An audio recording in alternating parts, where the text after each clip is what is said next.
की पूरी संरचना को समझने की कोशिश करेंगे कि ग्राउंड लेवल से यानी कि बिल्कुल नीचे से ग्रामीण लेवल से ऊपर प्रधानमंत्री तक की संरचना किस तरीके से जाती है। दोस्तों, हमारी जो शासन व्यवस्था है वो किसी परिवार की तरह, किसी बड़े परिवार की तरह होती है। जैसे कि नीचे पोते पोती होते हैं, जैसे ग्रामीण लेवल, इसके ऊपर माँ बाप आते हैं, उसके ऊपर ताया ताई आते हैं, फिर दादा दादी आते हैं।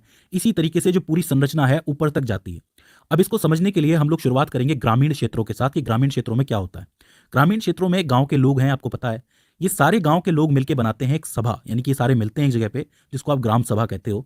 और ये सारे मिलकर अपने लिए सरपंच चुनते हैं, जो कि 5 साल के लिए होता है। सरपंच चुनने का अधिकार इनको पंचायती राज की व्यवस्था देती है, जो कि 73वें संविधान संशोधन 1992 के तहत आई थी, और इसी के तहत संविधान में 11वीं अनुसूची भी जोड़ी गई थी। तो ये मिलकर बनाते हैं ग्राम पंचायत, जिसका जो हेड होता है वो सरपंच होता है 5 साल के लिए। ठीक है, ये तो हो जाती है एक गांव की बात। जब बहुत से गांव मिलते हैं, मतलब 4 5 8 10 गांव मिल जाते हैं, तो ये सारे मिलकर बनाते हैं एक ब्लॉक। और उस पूरे ब्लॉक को कौन संभालता है? पंचायत समिति संभालती है। और वहां पे जो हेड होता है वो ब्लॉक ऑफिसर होता है। जैसे कि गांव में सरपंच होता है, वैसे ऊपर ब्लॉक ऑफिसर होता है। अब ऐसे ही मान लो कि एक पूरा ब्लॉक मिलकर एक पूरा जिला ही हो जाए, मतलब इसके अंदर बहुत सारे गांव हो और पूरा जिला बन जाए, तो उसे जिला परिषद संभालती है बड़े लेवल पे, पंचायत समिति से भी बड़े लेवल पे। और वहां पे क्या है कि कार्य सारे के सारे ब्लॉक ऑफिसर्स करते हैं, और साथ ही एमएलए भी करते हैं। एमएलए कौन होते हैं? जो विधानसभा के सदस्य होते हैं, यह इनका कार्य होता है। तो ये होता है पूरा ग्रामीण क्षेत्र। सबसे नीचे ग्राम पंचायत, जहाँ पे सरपंच चुना जाता है, उसके ऊपर बहुत से गांव मिलते हैं, तो ब्लॉक व्यवस्था आ जाती है, और फिर पूरी जिला व्यवस्था आ जाती है। तो ये आपको याद रहेगा ग्रामीण क्षेत्र में। अब हम चलते हैं शहरी क्षेत्र की तरफ। अब देखिए, जैसे ग्रामीण क्षेत्रों में सबसे छोटी व्यवस्था क्या होती है? गांव होती है, वहां पे लोग जमा होते हैं, ग्राम सभा बनती है, सरपंच चुना जाता है। वैसे ही शहरों में सबसे छोटी व्यवस्था होती है वार्ड की। आपने देखा होगा वार्ड नंबर 1 2 3 4 5 ऐसे होता है। तो इन वार्ड्स के अंदर भी चुने जाते हैं सदस्य। जैसे गांव में सरपंच चुना जाता है, वैसे वार्ड में वार्ड मेंबर चुने जाते हैं, जिन्हें कि आप कॉर्पोरेटर या फिर पार्षद भी कहते हो। तो मतलब गांव में हो गया सरपंच और शहर में हो गया वार्ड मेंबर या फिर कॉर्पोरेटर या फिर पार्षद। अब जिस पार्टी के जितने ज्यादा पार्षद जीतते हैं या कॉर्पोरेटर जीतते हैं, उसी पार्टी का मेयर बनता है। मेयर का नाम आपने सुना होगा। ये मेयर क्या होता है? वो मुल्सी पार्टी का हेड होता है। अभी जो मुल्सी पार्टी है वो 4 हिस्सों में बट रखी है, या यूं कह लो कि 4 प्रकार की होती है। सबसे नीचे है नगर पंचायत। जैसे ग्राम पंचायत होती है, वैसे नगर पंचायत होती है। ये वो इलाके होते हैं जो ग्रामीण से शहरी बन रहे हैं, जिनके अंदर डेवलपमेंट चल रहा है, और वो अभी अभी समझ लो कि शहरी बने हैं। तो वहां पे नगर पंचायत काम करती है, ग्राम पंचायत की तरह। इससे ऊपर आती है नगर पालिका। ऐसे एरिया जहां की जनसंख्या 1 लाख तक हो या 1 लाख से ज्यादा हो, वहां पे नगर पालिका कार्य करती है। ठीक है। इसके बाद आती है नगर निगम। जिस क्षेत्र की जनसंख्या 10 लाख तक हो या 10 लाख से ज्यादा हो, वहां पे नगर निगम कार्य करता है। और इसके भी ऊपर आती है महानगर पालिका। जैसे नगर पालिका होती है, वैसे महानगर पालिका आती है। वो कौन से शहरों में होती है? मेट्रोपॉलिटन शहरों के अंदर होती है, जैसे कि मुंबई है, दिल्ली है। यहाँ की जो जनसंख्या होती है वो करोड़ों में हो सकती है। तो ऐसे में इसके लिए बहुत बड़ी नगर पालिका चाहिए होती है, इसलिए हम इसको महानगर पालिका कहते हैं। तो आप समझ गए हैं कि शहर किस किस तरीके के हो सकते हैं। छोटे शहर भी हो सकते हैं, थोड़े बड़े भी हो सकते हैं, अभी अभी जो शहरी हुए हैं वो भी हो सकते हैं। तो वहाँ की जनसंख्या के हिसाब से 4 प्रकार हैं यहाँ पे।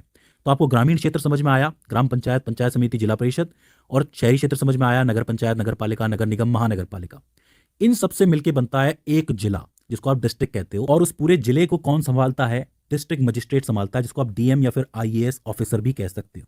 अब देखिए, इस जिले में ज्यादातर गांव भी हो सकते हैं, शहर भी हो सकते हैं, या फिर मिला जुला हिस्सा भी हो सकता है। जैसे कि जयपुर है, जयपुर शहर भी है और कुछ ग्रामीण इलाके भी जुड़े हुए हैं, तो जयपुर एक बड़ा डिस्ट्रिक्ट है। ठीक है, तो ये एक डिस्ट्रिक्ट बनता है। अब इस डिस्ट्रिक्ट से ऊपर क्या आता है? डिवीजन आते हैं। जैसे कि क्या होता है कि एक राज्य है, यूपी है, यूपी के अंदर 18 डिवीजन बटे हुए हैं। ये जो डिवीजन होते हैं, इसके अंदर बहुत से जिले आ सकते हैं एक साथ। अब क्या है कि यूं तो जिले आप गिनने जाओगे तो बहुत सारे जिले होंगे, लेकिन उनको कुछ जिलों को मिला के एक डिवीजन बना दिया, फिर दूसरा डिवीजन बना दिया। इससे क्या है कि शासन करने में आसानी होती है। इस डिवीजन को कौन संभालता है? Divisional commissioner. ये भी एक आईएएस होता है, लेकिन ये एक बहुत बड़े पद पे होता है। जैसे एक जिले के लिए एक आईएएस हो गया, अब बहुत से जिले मिल गए तो एक डिवीजन बन गया।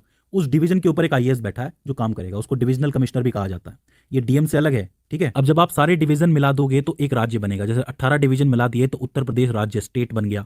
वहीं कुछ एक यूनियन टेरिटरी भी बनेगी, जिसको आप केंद्रीय शासित प्रदेश कहते हो। जैसे कि आपका जम्मू और कश्मीर है आज की तारीख में, दिल्ली है, पुदुचेरी है, तो वो क्या है? केंद्रीय शासित प्रदेश है। और इधर राज्य बनते हैं, 28 राज्य हैं और 8 केंद्रीय शासित प्रदेश हैं।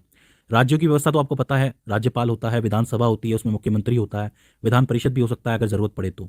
वहीं दूसरी तरफ जो यूनियन टेरिटरी होती है, केंद्रीय शासित प्रदेश, वहां पे कौन राज करता है? केंद्र राज करता है। जो राष्ट्रपति होते हैं वही उसका सारा काम देखते हैं, और काम देखने के लिए वो एलजी रखते हैं। एलजी का नाम आपने सुना होगा, लेफ्टिनेंट गवर्नर जिसको आप कह सकते हो। इसके बाद आते हैं जोन्स। हमारे देश में 6 जोन्स हैं। North zone, south zone, east zone, west zone, central zone और नॉर्थ ईस्ट जोन। होता क्या है कि कुछ एक राज्य आप मिला दोगे या फिर यूनियन टेरिटरी मिला दोगे तो वो नॉर्थ के अंदर आती है, कुछ एक राज्यों को मिला दोगे तो वो ईस्ट के अंदर है, कुछ एक राज्यों को मिला दोगे तो वेस्ट के अंदर है।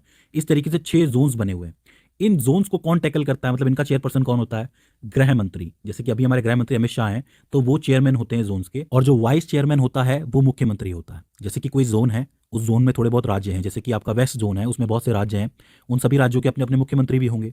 तो उन मुख्यमंत्रियों में से कोई एक मुख्यमंत्री होगा जो इस जोन का वाइस चेयरमैन होगा, बाकी चेयरमैन तो गृह मंत्री है ही। ठीक है, और इन सब जोन्स को जब आप मिला दोगे तब क्या बनेगा?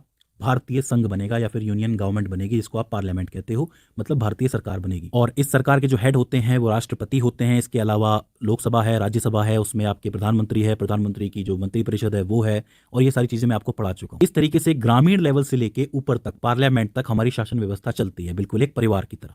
तो दोस्तों, मुझे उम्मीद है कि आपको ये पूरी संरचना समझ में आई होगी। अगर इसके बाद भी इसके अंदर कोई क्वेरी आती है तो आप हमें कमेंट सेक्शन के अंदर पूछ सकते हैं। तो दोस्तों, आज की इस वीडियो के अंदर बस इतना ही। See you in the next one.